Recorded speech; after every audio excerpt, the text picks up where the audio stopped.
दोस्तों जीएसटी के अंदर जो लेट फीस है वो किसके लिए माफ़ हुई है, कब तक के लिए माफ़ हुई है, किस पीरियड के लिए माफ़ हुई है, उसका डिस्कशन हम इस वीडियो में करेंगे। लेकिन उससे पहले एक नोटिफिकेशन है, इम्पॉर्टेंट नोटिफिकेशन है जो मैंने मिस कर दी थी। वो नोटिफिकेशन आपके साथ शेयर कर रही हूँ। कुछ कंप्लेंट्स की डेट है जो एक्सटेंड हुई है 31 मई तक। एक दो कंप्लेंट्स हैं जो 30 जून तक एक्सटेंड किए गए हैं, तो उन सभी के बारे में भी हम जानेंगे, डिटेल में हम देखते हैं। तो चलिए पहले हम बात करते हैं ये नोटिफिकेशन जो है 14/2021, जो कि लास्ट वीडियो में मैंने आपके साथ शेयर नहीं की। और एक बहुत ही इम्पोर्टेंट और दो पॉइंट्स हैं जो लास्ट वीडियो में मेरे स्किप हो गए हैं, वो मैं आपके साथ यहाँ डिटेल में डिस्कस कर रही हूँ।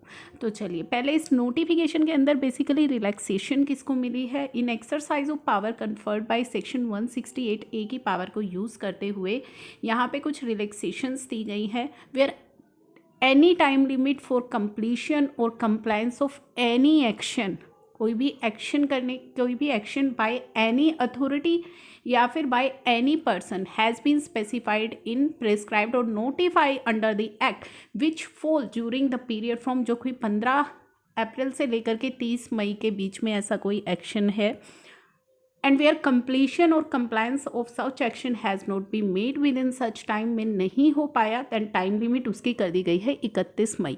तो इससे क्या जो है निकल करके आ रहा है कि सभी डेट्स जो हैं वो 31 मई तक हो गई हैं। लेकिन यहाँ पे कौन से पर्पस के लिए बेसिकली ये एक्सटेंशन दी गई है वो भी जानना ज़रूरी है। साथ ही कौन से पर्पस जो है इससे एक्सक्लूडेड रहेंगे, यानी कि इस एक्सटेंशन से बाहर रहेंगे कौन से कंप्लायंस, उनको भी जानना ज़रूरी है। तो बेसिकली ये मिली है completion of any proceeding, passing of any order, कोई नोटिस इशू करना है, कोई इंटीमेशन है, कोई नोटिफिकेशन है, कोई सेंक्शन है, अप्रूवल है by whatever name called by किसी भी अथॉरिटी के द्वारा, कमीशन के द्वारा, ट्रिब्यूनल के द्वारा। फाइलिंग एनी अपील, अब हमारे साइड पर आ जाता है कि कोई अभी अपील फाइल करनी है, कोई रिप्लाई करनी है, कोई एप्लीकेशन सबमिट करनी है, या फर्निशिंग कोई रिपोर्ट, डॉक्यूमेंट, रिटर्न स्टेटमेंट। अब यहाँ पे रिटर्न जो लिखा हुआ है ना, इस रिटर्न वर्ड को हमने समझना है कि कौन से रिटर्न की बात कर रहा है। क्या 3B और GSTR 1 की डेट्स जो है वो 31 मई कर दी गई हैं। स्टेटमेंट और such other record by whatever name called under the provision of the above act stated above. तो ये सारी चीज़ें जो है हमारी तरफ से अगर कंप्लेंट्स नहीं हो रहे हैं तो उनकी डेट 31 मई। अब रिटर्न को लेकर के या स्टेटमेंट को लेकर के जो कन्फ्यूज़न थी उसको भी नीचे इन्होंने क्लियर कर दिया है। But such extension of time shall not be applicable for the compliances of the following provisions पर ये एप्लीकेबल नहीं होंगे। चैप्टर 4 सबसेक्शन 3 ऑफ सेक्शन 10 जो कि हमारा कॉम्पोजिशन भी इसमें आ गया, सेक्शन 25 भी आ गया, 27, 31, 37, 47, 50, 69, 90, 122, 129, ये सभी सेक्शंस जो हैं इन पर ये एक्सटेंशन एप्लीकेबल नहीं होगी। सेक्शन 37 आ गया है तो यानी कि GSTR 1 पे भी ये जो है एप्लीकेबल नहीं हो रही है। उसके लिए सेपरेट नोटिफिकेशन जो इशू की गई है हमें वही फॉलो करनी है। इसी के बाद सेक्शन 39 3B वाली भी जो है उस पर भी एप्लीकेशन जो है ये एप्लीकेबल नहीं है, उसके लिए भी सेपरेट जो नोटिफिकेशन है वही एप्लीकेबल रहेंगी। तो GSTR 1 और 3B जो है यहाँ पे इंक्लूड नहीं है, ये चीज़ क्लियर है। एक्सेप्ट, लेकिन सेक्शन 39 का जो सबसेक्शन 3, 4, 5 जो कि हमारी GSTR 5 जो कि हमारे TDS, TCS या input service distributor non resident की जो रिटर्न जाती है वहाँ पे ये एप्लीकेबल हो जाएगी, उनको एक्सेप्ट रखा गया, यानी कि एक्सेप्शन में डाल दिया गया है। तो वहाँ पे ये जो डेट है वो आप 31 मई एक्सटेंड कर दी गई है। सेक्शन 68 ई-वे बिल पर भी एप्लीकेबल नहीं है। Rule made under the provision specified in close A to D के जो रूल्स हैं वहाँ पे भी एप्लीकेबल नहीं है। नेक्स्ट ये कह रहा है provided that where any time for completion of action by any authority और एनी पर्सन स्पेसिफाइड, प्रिस्क्राइब्ड और notified under rule 9 of CGST act जो कि वेरिफिकेशन एंड अप्रूवल का है, फॉल ड्यूरिंग द पीरियड, अगर वो टाइम लिमिट फॉल होती है 1 मई से 31 मई तक, और अगर वो एक्शन कंप्लीट नहीं हो पाता है इस टाइमिंग के दौरान तो उस डेट को भी 15 जून तक एक्सटेंड कर दिया गया है। In case where notice has been issued for rejection of claim की का जो नोटिस इशू हुआ है, where the time limit of issuance of order in terms of provision of subsection 5 read with subsection 7 of section 54 falls during the period 15 मई से 30 मई के बीच में फॉल होता है, in such case time limit of issuance of order, यानी कि ऑर्डर इशू करने की जो टाइम लिमिट है, shall be extended to 15 days after the receipt of reply to the notice from the registered person or 31st May whichever is later. तो reply आने के 15 दिन या फिर 31 मई उस ऑर्डर को इशू करने की जो डेट है विच एवर इज लेटर। तो ये नोटिफिकेशन इफेक्टिव हो रही है 15 अप्रैल से। तो ये दोस्तों ये इंपॉर्टेंट नोटिफिकेशन है जो हमसे मिस हो गई थी। साथ ही रूल 36 सब रूल 4 के अंदर जो इम्पोर्टेंट रिलीफ था वो भी हमें नहीं लगाना है, यानी कि रूल 36 सब रूल 4 के अंदर रिलीफ हमें दे दिया गया है, जिसमें हमें बताया गया है कि जो क्यूमुलेटिवली है ये रूल हमें अप्रैल मई का जो है वो हमें मई की रिटर्न में लगाना है, यानी कि अप्रैल में आपको रूल 36 सब रूल 4 अप्लाई नहीं करना है, मई में आपको क्यूमुलेटिवली अप्रैल मई का अप्लाई करना है। उसी के साथ आईएफएफ के अंदर भी जो डेट है, आईएफएफ की डेट को भी 28 मई तक कर दिया गया है, 28 मई तक आप फाइल कर सकते हैं। तो ये दो इम्पॉर्टेंट नोटिफिकेशंस थी जो लास्ट वीडियो में मुझसे मिस हुई हैं, वो मैंने आपके साथ शेयर की है।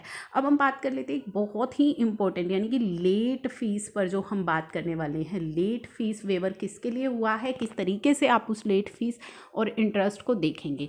तो बेसिकली पहला जो हमारा है, हम बात कर लेते हैं मंथली टैक्स पेयर्स की। मंथली टैक्स पेयर्स जिनका टर्नओवर जो है वो 5 करोड़ से ज़्यादा है। अगर आपका टर्नओवर 5 करोड़ से ज़्यादा है तो मार्च महीने के लिए आपको वेवर दिया गया है, यानी कि मार्च महीने की आपकी जो ड्यू डेट रही होगी वो 20 अप्रैल रही होगी। अब लेट फी यानी कि 15 दिन का आपको रिलैक्सेशन दिया गया है। 5 मई तक अगर आपने वो फाइल कर ली तो आपको लेट फी पे नहीं करनी है। सिमिलरली अप्रैल महीने के लिए 20 मई आपकी ड्यू डेट है तो 15 दिन का आपको रिलैक्सेशन दे दिया गया है। अगर 5 जून तक आप फाइल कर लेंगे तो लेट फी आपको पे नहीं करनी है। सिमिलरली 5 करोड़ से कम अगर आपका टर्नओवर है तो उस केस में मान लीजिए आपकी 20 अप्रैल आपकी ड्यू डेट है, मार्च महीने की 20 अप्रैल आपकी ड्यू डेट थी, तो आपको 30 दिन का रिलैक्सेशन यहाँ पे दिया गया है, 1 महीने का दे दिया गया है। 20 मई तक भी अगर आपने फाइलिंग कर ली है, अब भी आप फाइल कर रहे हैं, तो नेक्स्ट मंथ में आपको लेट फीस पे नहीं करनी है, क्योंकि इस मंथ की जो लेट फ़ी है वो हम नेक्स्ट मंथ में जा कर के पे करते हैं। अप्रैल के लिए भी सेम, अगर 20 मई ड्यू डेट है, 30 दिन का आपको समय दिया गया है, तो आपको 30 दिन के अंदर अगर आप फाइल कर लेते हैं ड्यू डेट के बाद भी, तो आपको लेट फ़ी पे नहीं करनी है। क्वार्टरली वालों के लिए 22 तारीख जिनकी थी, स्टेट वाइज डेट है क्वार्टरली वालों के लिए 22 और 24, 22 जिनकी थी उनको 30 दिन का समय दिया तो मई 21 निकल करके आया, और जिनकी 24 तारीख ड्यू डेट थी 30 दिन का उनको समय दिया 24 मई तक। अगर आपने अपनी फाइलिंग कर ली तो आपको लेट फीस पे करने की यहाँ पे ज़रूरत नहीं है। तो लेट फीस को लेकर के जो भी डर रहे थे कि लेट फीस हमारी लग रही है, लॉकडाउन है, उनके लिए ये एक अच्छा इनिशिएटिव है। नेक्स्ट है कि इंटरेस्ट अब आप पर कैसे लगाया जाएगा। पहले हम बात कर लेते हैं उनकी जिनका टर्नओवर मोर देन 5 करोड़ है। मार्च महीने की अगर हम बात करें तो 20 अप्रैल अब आपकी चली गई है ड्यू डेट। 21 अप्रैल से 5 मई यानी कि 15 दिन, पहले 15 दिन आप 9% का रेट आप पर लगाया जाएगा, 9% पर एनम, और उसके बाद 6 मई से 18% आपको रेट ऑफ इंटरेस्ट पे करना पड़ेगा। सिमिलरली अप्रैल में भी सेम ही ऐसे होना है। उसके बाद अप टू ₹5 करोड़ वालों के लिए मार्च महीने का जो इंटरेस्ट रहेगा वो आपको पहले 15 दिन जो है, अगर आप फाइल कर लेते हैं 5 मई तक तो कोई इंटरेस्ट नहीं है।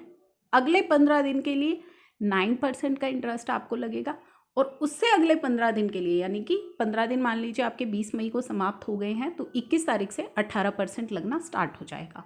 क्वार्टरली वालों के लिए भी सेम है। 22 तारीख अगर आपकी ड्यू डेट थी तो पहले 15 दिन यानी कि 23 तारीख से 7 मई तक आपको कोई इंटरेस्ट पे नहीं करना है। नेक्स्ट 15 दिन 8 से 22 मई तक आपको 9% का इंटरेस्ट पे करना है, और उसके बाद यानी कि 22 मई के बाद अगर आप फाइलिंग करेंगे तो फिर आपको 18% का करना है। मान लीजिए अगर आपने जो है इसकी फाइलिंग 23 मई को करी है तो पहले 15 दिन कोई भी इंटरेस्ट नहीं है, 8 से 22 तक आप कैलकुलेट करेंगे 9% और उसके बाद एक दिन के लिए आप कैलकुलेट करेंगे 18% पे। तो इस तरीके से आपको इसकी पेमेंट करनी है।